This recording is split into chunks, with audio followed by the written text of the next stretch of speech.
నిన్నటి నుంచి ట్విట్టర్లో కొంతమంది ఒక వ్యక్తి మీద ఒకటే ఏడుపులు. ఎవర్రా వ్యక్తి అని చూస్తే ప్రసాద్ టెక్కింగ్ తెలుగు.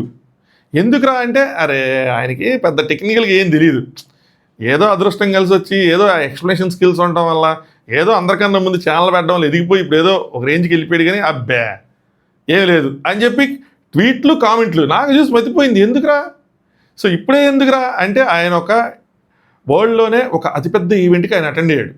యాక్చువల్గా ఇలాంటి టైంలో అలాంటి ఈవెంట్కి ఒక రీజనల్ యూట్యూబర్ మన యూట్యూబర్, మన తెలుగుడు యూట్యూబర్ పక్కన పెట్టండి, మన తెలుగుడు అలాంటి ఈవెంట్కి అటెండ్ అయినందుకు మనం యాక్చువల్గా సంతోషించాలి, గర్వపడాలి.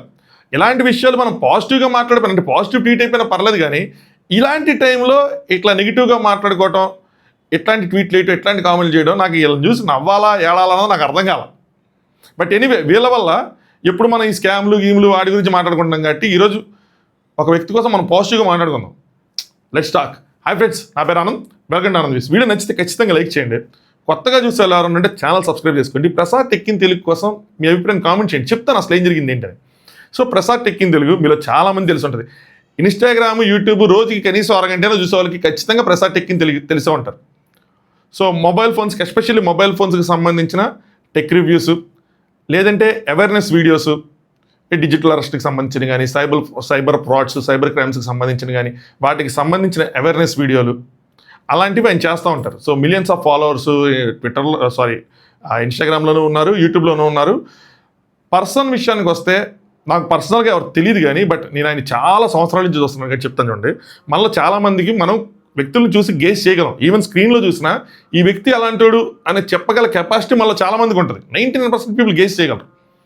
ఆ వ్యక్తిని చూస్తే నాకు చాలా పాజిటివ్ పర్సనాలిటీలా అనిపిస్తుంది, చాలా డౌన్ టు ఎర్త్గా ఇలా అనిపిస్తుంది, కాంట్రవర్సీస్కి చాలా దూరంగా ఉండడం అనిపిస్తుంది. తన పని తనది, తను చేసుకుని వెళ్ళిపోదాం అన్న విధంగా కనిపిస్తాడు ఆ వ్యక్తి. లాస్ట్ ఇయర్ ఎందుకు కాంట్రవర్సీ అయింది అన్ఫార్చునేట్లీ. అప్పుడు కూడా ఆయనకు వీడియో పెట్టినప్పుడు అది చాలా బాధేసింది. వేరే యూట్యూబర్ ఎవరో తనకేదో లాస్ వచ్చి తన డబ్బులు అడిగితే అడుక్కో అన్నారని సంథింగ్ ఏదో కాంట్రవర్సీ నడిచింది. ఆయన వీడియో పెట్టాడు. ఆయన్ని చాలామంది నువ్వు ఎలా అలా అంటావు, అలా అంటావు, ఆయన వీడియో పెడితే ఈయన తిప్పితే ఆయన ఒక వీడియో పెట్టినప్పుడు నాకైతే చాలా బాధేసింది. ఆయన వేరే వాళ్ళు ఎవరో చేసిన తప్పుకి 2 కోట్లు ఆయన చెల్లిస్తున్నారు. ఆ విషయం బయట కూడా తెలియదు. మీ అందరికీ స్టోరీ చెప్తాను చూడండి. ఆయన ఎట్లా స్టార్ట్ అయ్యారండి నాకు తెలిసింది చెప్తా, మీకు తెలిసింది మీరు కామెంట్ చేయండి. ఎందుకన్నా ఎక్కువ ఉంటే ఆయన నాకు తెలిసి ఆయన ఛానల్ స్టార్ట్ చేసినప్పుడు ఆయన ఏమి చిటికలో ఇట్లాగా ఎవరో ఫోన్లు తీసుకొచ్చి ఇచ్చేస్తే తీసుకొని రివ్యూ చేయలే. ఆయన సొంత డబ్బులతో ఆయన ఫోన్ కొని ఆ ఫోన్ గురించి రివ్యూ చేసి దాన్ని వాడి మళ్ళీ దాని గురించి చెప్పి అట్లా స్టార్ట్ చేశాడు. ఆయన అంచెలంచెలుగా ఎదిగాడు. దాని తర్వాత ఎప్పుడైతే కొద్దిగా ఫేమస్ అయ్యాడో, కొద్దిగా ఫాలోయింగ్ వచ్చిందో, కొద్దిగా వ్యూస్ వచ్చిందో, కొద్దిగా సబ్స్క్రైబర్స్ వచ్చారో, నెక్స్ట్ మిగతా బ్రాండ్స్, చిన్న బ్రాండ్స్, తర్వాత పెద్ద బ్రాండ్స్ ఆయన ఎంకరేజ్ చేస్తూ ఆయన ఫోన్లు పంపించడం, దాని మీద ఈయన రివ్యూస్ చేయడం, ఇవన్నీ జరిగింది. అంచెలంచెలుగా ఎదిగారు. ఎవరు స్టెప్ డే వల్ల అట్లా ఎదిగిపోరు జుమ్మని. అలాంటి వ్యక్తి ఇప్పుడు ప్రపంచంలోనే యాపిల్కి సంబంధించిన అతిపెద్ద ఈవెంట్ WWDC ఈవెంట్లో మన తెలుగు రీజియన్, అంటే ఇండియా నుంచి ఎంతమంది వెళ్ళారో తెలియదు కానీ ఈయన అటెండ్ అవ్వటం నిజంగా చెప్తున్నది మనకు గర్వకారణం. ఏంట్రా ఈవెంట్ అంటే, ఈ ఈవెంట్లో యాపిల్ ప్రొడక్ట్స్ మీద కొత్తగా అప్గ్రేడ్స్ ఏమున్నాయి, కొత్త ప్రొడక్ట్స్ ఏం లాంచ్ చేస్తున్నారు. లైక్ iOS 27 ఏదో వస్తుంది, iOS 27 వస్తుంది, macOS 27 వస్తుంది, Siri with AI వస్తుంది, ఐప్యాడ్కి సంబంధించి. నెక్స్ట్ ఇట్లా ఏదో ప్రో అది ఒకటి ఉంటుంది చూసారు, కళ్ళబెట్టి కొత్తగా లాంచ్ చేశారు. దానికి సంబంధించిన ఆపరేటింగ్ సిస్టమ్స్, వాచ్, వీటికి సంబంధించిన అన్నీ కొత్తగా ఏమొస్తున్నాయో అన్నీ అక్కడ డెమాన్స్ట్రేట్ చేస్తారు, దాని గురించి మాట్లాడతారు. ఎవరు వస్తారంటే ఆ యాపిల్ కంపెనీకి సంబంధించిన హైయెస్ట్ పొజిషన్స్లో ఉన్న వాళ్ళు, పెద్ద బిజినెస్ పీపుల్, లేదంటే టెక్నికల్ జర్నలిస్టులు, పెద్ద మీడియా అసోసియేట్స్, లేదంటే వాళ్ళు కొన్ని కాంపిటీషన్స్ రన్ చేస్తారు యాపిల్ వాళ్ళు, వాటిలో గెలిచిన వాళ్ళు, వాళ్ళని పిలుస్తారు. ఆ ఈవెంట్కి ఇన్ పర్సన్ వెళ్ళి అటెండ్ అవ్వటం అంటే అదొక పెద్ద అచీవ్మెంట్. అలాంటి ఒక అచీవ్మెంట్ని మనం పొగడపోయినా పర్లా, మనం గుర్తించకపోయినా పర్లేదు, కానీ దాన్ని క్రిటిసైజ్ చేయకూడదు. మనకి ప్రాబ్లమ్స్ ఉండొచ్చు. మీరు అనుకున్న విధంగా రివ్యూ చెప్పబోయి ఉండొచ్చు, మీరు అనుకున్న విధంగా అక్కడ ఆయనకి అంత సరే లేదనుకుందాం, కానీ ఇది టైం కాదు. అలాగే మీరు అది అనుకుంటున్నారు కాబట్టి మీరు పెట్టండి, ఇక్కడ స్కోప్ ఉంది. ఇంకో ప్రసాద్ టెక్కింగ్ తెలుగు ఇది చెప్పట్లేదు, మీకేం కావాలి, అసలు ఫోన్ తీసేసి బ్యాటరీ తీసి ఇంకో ఈ బ్యాటరీలో ఏం వాడారు, ఏం వాడితే ఎలా ఉంటుంది, ఇది వాడితే ఎలా ఉంది, ఏదైనా మీరు చెప్పాలనుకుంటే మీరు కూడా పెట్టచ్చు కదా. అప్పుడు తెలిసిద్ది అందులో ఉన్న లోటుపాట్లు. అది ఎంత కష్టమని తెలిసిద్ది. అఫ్కోర్స్ మీరు మరి ఇనిషియల్గా స్టార్ట్ చేస్తున్నారు కాబట్టి మొబైల్ ఫోన్స్ మీరే కొనుక్కోవాలి, అవన్నీ కొనుక్కొని మీరే స్టార్ట్ చేయాలి, తప్పదు. ఆయన కూడా అట్లా స్టార్ట్ చేసినాడు కదా, ఆయనకి ఇనిషియల్గా ఎవరు తెచ్చిచ్చేసి ఏదో చేయలేదు కదా. ఆయన ఆడియన్స్కి ఏది కావాలో అది ఆయన డెలివరీ చేస్తారు. ఇక్కడ యూట్యూబ్లో నా ఆడియన్స్కి ఏం కావాలి? ఇప్పుడు మనం ఆయన ఛానల్ ఎట్లా చూస్తారు? నేను అనుకోవడం చెప్తున్నా. నాకు ఒక 15,000 ఫోన్ కావాలనుకోండి, ఏం చెప్తున్నారు? ఏంటి 15,000 ఫోన్ ఉందా అని చెప్పి చూస్తారు. ఆయన ఏం చెప్తారు? ఇంకో ఈ ఫోన్ 14,000 అయ్యా, ఇంకో ఇది ముందు ఎలా ఉంటుంది, వెనక ఎలా ఉంటుంది, దీని కెమెరాలు ఎంత, ఫ్రంట్ కెమెరా ఇది, బ్యాక్ కెమెరా ఇది, ఇన్ని మెగాపిక్సెల్, ఫ్రంట్ కెమెరాలు తెస్తే ఫోటోలు ఎట్టా వస్తాయి, బ్యాక్ కెమెరాలు తెస్తే ఫోటోలు ఎట్టా వస్తాయి, దీని బ్యాటరీ కెపాసిటీ ఇది, సో ఇంతసేపు ఛార్జింగ్ చేస్తే ఇన్ని గంటలు వస్తుంది, సో ఒక 40 ఫాస్ట్ ఛార్జింగ్ కూడా ఉంది, ఇంతసేపు ఛార్జ్ చేస్తే ఇన్ని గంటలు వాడుకోవచ్చు, ర్యామ్ 4GB ర్యామ్ ఉంది, 8GB ర్యామ్ ఉంది, ఇలా 12GB ర్యామ్, 16GB ర్యామ్, ఇట్లా ఇన్ని వేరియంట్స్ ఉన్నాయి, ఎంత కాస్ట్ పడిద్ది, ఈ కలరు, మీరు గేమ్ ఏదైనా ఆడితే కనుక ఇంకెంతసేపు ఆడితే హీట్ ఎక్కిద్ది, లేదంటే హీట్ ఎక్కదు, మూవీ ఏదైనా చూసుకుంటే 2 మూవీలు చూసుకున్నా సరే ఫోన్ బాగానే వస్తుంది అని చెప్పి సామాన్యులకి ఏం కావాలి, ఒక ఫోన్ కొనేవాడికి ఏం కావాలో అది ఆయన డెలివరీ చేస్తారు.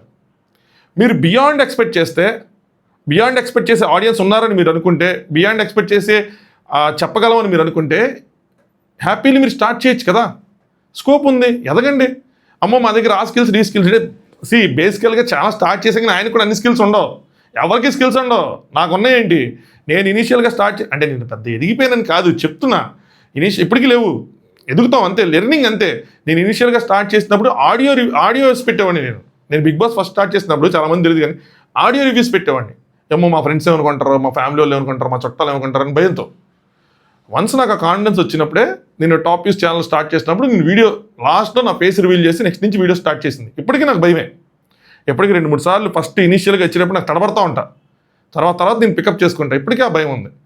ఇనీషియల్గా తమ్మునేలు పెట్టడం కూడా రాదు నాకు, ఏదో పెట్టేవాడిని వదిలేసేవాడిని, లేదంటే ఆ క్యాన్వా ఓపెన్ చేసి ఏదో చేసి వదిలేసేవాడిని. తర్వాత తమ్మునేల్ డిజైనర్స్ పరిచయం అయ్యారు. నెక్స్ట్ ఇప్పటికీ నాకు ఎడిటింగ్ సరిగ్గా రాదు, నేనే చేసుకుంటా. మేబీ ఎడిటర్స్ పరిచయం అవుతారు త్వరలో. I grow. నాకు ఈ ప్యాషన్ ఉంది, నాలో టాలెంట్ ఉంది అనుకుంటే నేను గ్రో అవుతా. సో మీరు ట్రై చేయాలి కదా, ట్రై చేయకుండా ఇది లేదు అనుకుంటే అట్లాగా ట్రై చేయండి, యూ విల్ లెర్న్. ఆ ప్యాషన్ అంటే మీరు గ్రో అవుతారు. ఇప్పుడు ఆ వ్యక్తి గ్రో అయ్యి ఎలోన్గా కాకుండా ఇప్పుడు ఒక స్టూడియో సెటప్ చేసుకొని 10-15 మందిని స్టాఫ్గా పెట్టుకొని వాళ్ళందరికీ ఉద్యోగాలు ఇస్తా, వాళ్ళందరికీ జీతాలు ఇచ్చి ఒక సిస్టమ్ని ఆయన చుట్టూ బిల్డ్ చేసుకున్నాడు, కంపెనీ బిల్డ్ చేసుకున్నాడు. అదే చిన్న విషయం కాదు కదా, అది చాలా పెద్ద విషయం. అలాంటి వ్యక్తిని మనం అప్రిషియేట్ చేయకపోయినా పర్లేదు, కానీ కామెంట్ చేయటం మాత్రం కరెక్ట్ కాదు. జీతాలు ఇవ్వటం, కాంటెంట్ డెలివరీ చేయటం నార్మల్ థింగ్స్ కాదు. ఇది అవేర్నెస్ క్రియేట్ చేయటం. సో ఆయనకు నేర్చుకున్నాడు, ఆయన నేర్చుకుని ఆయన ఇన్ని సంవత్సరాల్లో బిల్డ్ చేయగలిగాడు. సో మనకి ఆ ప్యాషన్ ఉంటే మనము బిల్డ్ చేస్తాం. ముందు మనలో ప్యాషన్ ఉండి మనం స్టార్ట్ చేస్తే అయ్యే వస్తాయి. సో మీరు స్టార్ట్ చేయండి, రాదర్ దెన్ ఆయన క్రిటిసైజ్ చేసే బదులు ఆ స్కోప్ ఉంది, ఆ గ్యాప్ ఉంది అనుకుంటే స్టార్ట్ చేయొచ్చు కదా, ఏమైంది. సో మన ఇది గర్వపడాల్సిన మూమెంట్ ఆ వ్యక్తి కోసం. అది వదిలేసి ఆయన్ని కామెంట్ చేసుకుంటా, ఆయన మీద నెగిటివ్ ట్వీట్లు వేసుకుంటా, ఇప్పుడు ఆయన ఇలాంటి సక్సెస్ ఆయన ఎంజాయ్ చేస్తా, అంత హైయెస్ట్ పొజిషన్ ఆయన ఉండి, నాకు తెలిసి ఆయన బిజినెస్ క్లాస్ ఫస్ట్ క్లాస్లో ఆయన తీసుకెళ్లారు. అక్కడి నుంచి ఫోటోలు పెట్టాడు, ఏరోప్లేన్ నుంచి ఫోటోలు పెట్టాడు, అక్కడి నుంచి రివ్యూస్ ఇస్తున్నాడు ఆ లొకేషన్ నుంచి. చూస్తుంటే చాలా ఆనందంగా అనిపిస్తుంది. అరే మనం ఫాలో అయిన ప్రసాద్ అన్న ఎప్పుడో ఎంతమంది సబ్స్క్రైబర్స్ లేరు, మనం ఫాలో అయినప్పుడు ఈరోజు ఈ రేంజ్లో ఉన్నాడంటే గర్వంగా అనిపిస్తుంది, ప్లెజెంట్గా అనిపిస్తుంది, హాయిగా అనిపిస్తుంది. అంతేగాని అరే ఏంద్రా దట్ ఈస్ నాట్ కరెక్ట్. ఒక సక్సెస్ని మనం ఒక వ్యక్తి సక్సెస్ని ఎంజాయ్ చేయకపోయినా పర్లేదు, కానీ బాధపడితే తర్వాత మనం ఏదో చేసినప్పుడు కూడా అలాంటి సిచ్యువేషన్సే ఉంటాయి. సో ఇది చెప్పట్లేదు అన్న దానికన్నా ఏది చెప్తున్నాడు, సో ఆడియన్స్ ఎవరు, వాళ్ళకి సంబంధించి చెప్తున్నాడు లేదా, అందుకని ఫాలోవర్స్ పెరుగుతున్నారు కానీ తగ్గట్లేదు కదా. అలాగే అక్కడ స్కోప్ ఉంది చెప్పట్లేదు ఒక వ్యక్తి అన్నప్పుడు మీరు స్టార్ట్ చేయొచ్చు. నేను ఒక స్కోప్ ఉంది, అరే ఇది ఎవరు డెలివరీ చేయట్లేదు అనుకున్నప్పుడు నేను స్టార్ట్ చేసింది. సో యూట్యూబ్ అనేది ఒక సముద్రం. మీరు కెరీర్ పరంగా ఆలోచించుకున్నా ఏదైనా అనుకున్నా కూడా మీరు ట్రై చేయొచ్చు, ఇక్కడ ట్రై అవ్వచ్చు, తప్పులేదు. అందరినీ వెల్కమ్ చేస్తుంది ఇది కదా. సో యాక్చువల్గా నేను ప్రసాద్ అన్న కోసం last year Bigg Boss contestants కోసం వీడియో చేస్తున్నప్పుడు వన్ ఆఫ్ ద కంటెస్టెంట్గా రావాలని చెప్పి కోరుకుని తమ్నైల్లో కూడా పెట్టాయి, ఇలాంటి వాళ్ళు తీసుకురండి బిగ్ బాస్ అని. ఎందుకంటే ఎంతసేపు నెగిటివ్ పీపుల్ అయ్యే కాదు, నెగిటివిటీతో పాటు పాజిటివిటీ కూడా ఉండాలి. నెగిటివ్ ఇదంటే పాజిటివ్ ఇదని కనపడాలి. సో ఆ మనిషి నాకు పర్సనల్గా తెలియదు, అలా అనిపిస్తాడు, మేబీ ఐఎమ్ రాంగ్, బట్ నాకు అలా అనిపిస్తాడు, చాలా పాజిటివ్ వ్యక్తిగా అనిపిస్తాడు. అలాంటి వాళ్ళ స్టోరీస్ చెప్తే ఏమవుతుందంటే జనాలకు తెలిస్తే యంగ్స్టర్స్ ఎవరైతే ఉన్నారో వాళ్ళు కొద్దిగా ఇన్స్పిరేషన్గా ఉంటుంది, ఇన్స్పైర్ అవుతారు. వాళ్ళు ఎంత కష్టంలో నుంచి ఎంత ఎదిగారు ఏంటని చెప్పి ఇలాంటి వాళ్ళు సెలబ్రిటీ కంటెస్టెంట్స్ కింద బిగ్ బాస్ తీసుకోవచ్చు, మంచి ఇంపాక్ట్ క్రియేట్ చేస్తారు వీళ్ళు.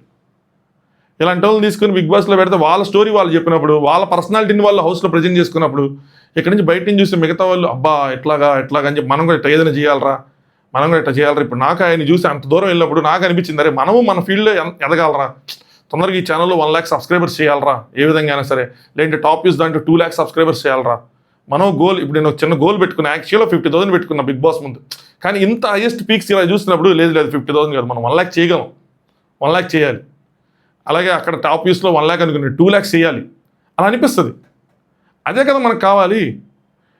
ఎప్పుడు మనం ఏదైనా చేయాలనుకుంటే ఒక ఇన్స్పిరేషన్ మనకు కావాలి. అలాంటి ఇన్స్పిరేషన్ ఇలాంటి పీపుల్ డెలివరీ చేస్తున్నప్పుడు ఆ ఇన్స్పిరేషన్ తీసుకోవాలి, అది పాజిటివ్గా రిసీవ్ చేసుకోవాలి.